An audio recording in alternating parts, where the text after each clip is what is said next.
اب دیکھیے یہ تو میں نے انڈیویجول لیول پر آپ سے بات کی ہے، اب آئیے اجتماعی سطح پر، بلکہ اسی ضمن میں ایک آیت اور سن لیجئے۔ اللہ کی محبت کے ساتھ جڑی ہوئی محبت ہے اللہ کے رسول کی محبت، اور پھر تیسری محبت ہے اللہ کی راہ میں جہاد کی محبت۔ اب توحید فی المحبت کے لیے سورہ توبہ کی آیت نمبر 24 جو ہے وہ لرزا دینے والی بھی ہے اور بہت جامع بھی ہے۔ قل ان کان آباؤکم و ابناؤکم و اخوانکم و ازواجکم و عشیرتکم و اموال اقترفتموها و تجارت تخشون کسادها و مساکن ترضونها احب الیکم من اللہ و رسولہ و جہاد فی سبیلہ فتربصوا حتی یاتی اللہ بامرہ واللہ لا یہدی القوم الفاسقین۔ اے نبی ان سے کہہ دیجئے لوگوں دیکھو، اگر تمہیں اپنے باپ، اپنے بیٹے، اپنے بھائی، اپنی زوج، مرد کے لیے بیوی، بیوی کے لیے شوہر زوج ہے، اور اپنے رشتہ دار اور وہ مال جو تم نے بڑی محنت سے کما کر جمع کیے ہیں، اور وہ کاروبار جن کی کساد بازاری کا تمہیں ڈر رہتا ہے، اور وہ محل، وہ حویلیاں، وہ مکانات جو تم نے بنائے ہیں تمہیں بہت محبوب ہیں، اگر ان 8 چیزوں کی محبت زیادہ ہو گئی تمہارے دل میں اللہ کی محبت سے، اس کے رسول کی محبت سے اور اس کی راہ میں جہاد کی محبت سے، تو جاؤ دفع ہو جاؤ، انتظار کرو یہاں تک کہ اللہ اپنا فیصلہ سنا دے، اور اللہ ایسے ناہنجاروں کو ہدایت نہیں دیتا۔ 8 محبتیں ایک پرڑے میں ڈال لیجئے، باپ کی محبت، بیٹے کی محبت، بھائی کی محبت، بیوی کی محبت، رشتہ داروں کی محبت۔ 5 مال کی 3 شکلیں، جائیداد، کاروبار اور کوئی نقد، 3 یہ شکلیں، 3 جمع 5 8، اور 3 محبتیں دوسرے پلڑے میں ڈالی، اللہ کی محبت، رسول کی محبت اور جہاد کی محبت۔ اب اگر یہ پلڑا بھاری ہے 8 والا تو جاؤ دفع ہو جاؤ، تمہارا اللہ سے کیا سروکار، اللہ ایسے ناہنجاروں کو ہدایت نہیں دیتا۔ سب سے پہلے یہ طے کر لو کہ ان 3 محبتوں کا پلڑا نیچے ہونا چاہیے، بھاری ہونا چاہیے ان 8 کے مقابلے میں۔ یہ ہے توحید فی المحبت اور یہ ہے شرک فی المحبت۔ لیکن اب اس کو لائیے ذرا اونچے سطح پر، وہ جو میں نے کہا انسانی معاشرہ، ریاست، اس ریاست کے لیے، معاشرے کے لیے بھی کوئی ایسی شے موجود ہونی چاہیے کہ جو اس میں رہنے والے یا اس میں شامل سب لوگوں کی محبوب شے بن جائے۔ یہ کامن محبت انہیں جوڑے گی، ان کے اندر اتحاد پیدا کرے گی۔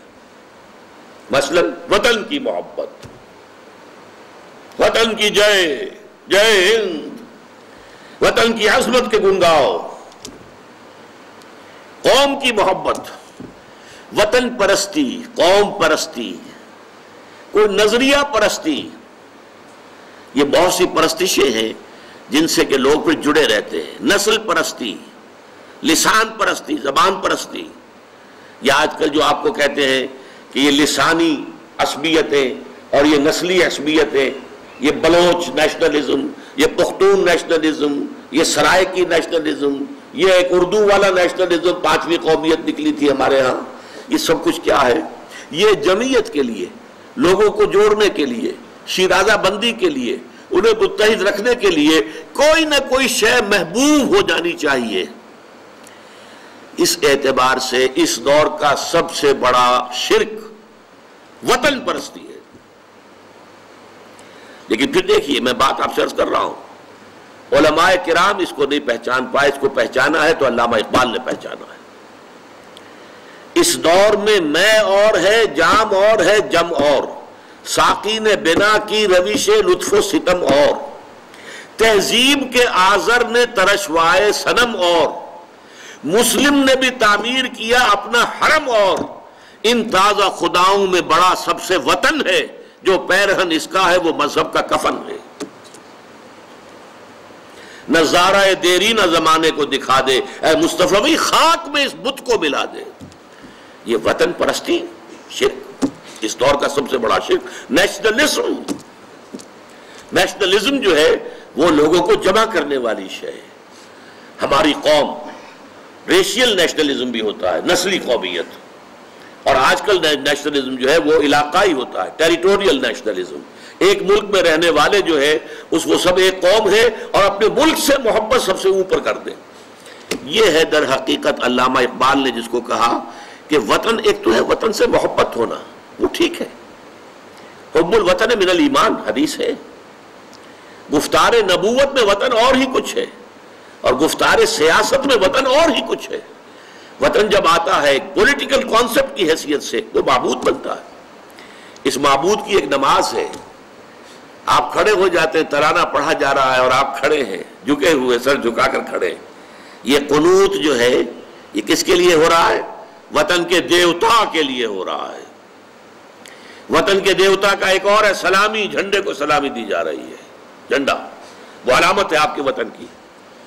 آپ کے علم میں ہوگا، میں اس ترانے کے پڑھے جانے کے وقت کھڑا نہیں ہوتا اور اس سے بڑی کنٹروورسیز بھی ہوئی ہیں، مجھے بڑی تلخ باتیں بھی سننی پڑی ہیں، لیکن میں یہ سمجھتا ہوں کہ در حقیقت یہ وطن کی نماز ہے، وطن کی حمد ہو رہی ہے، وطن کے اور ترانے گائے جا رہے ہیں۔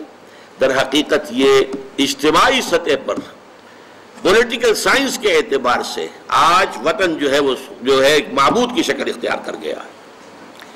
اب آئیے مراسم عبادت، یہ قنوت بھی اللہ کے لیے ہے، جھک کر کھڑے ہونا، اسے قنوت کہتے ہیں، قانتین قانتون، پھر رکوع اللہ کے لیے، سجدہ انتہا ہے، اس لیے کہ اس میں تو انسان جو ہے اپنے جسم میں جو اعلیٰ ترین حصہ ہے یہ پیشانی، یہ جب زمین پر ٹیک دیتا ہے پروردگار کے حضور میں تو گویا کہ اپنی انانیت کی نفی مطلق ہو گئی۔ ہمارے اور رب کے درمیان حائل جو ہے ہماری انا، میں، میری مرضی، میری پسند، میری خواہش، میرا فکر، میرا خیال، میری رائے، یہ میں ہے سب سے بڑی کہ جو پیدا کرتی ہے رکاوٹ۔ اس میں کو آپ جو ہے اللہ کے حضور میں حدیث میں آتا ہے جب سجدہ کرو تو یوں محسوس کرو جیسے کہ تم نے اپنی پیشانی اپنے رب کے قدموں میں رکھ دی ہے۔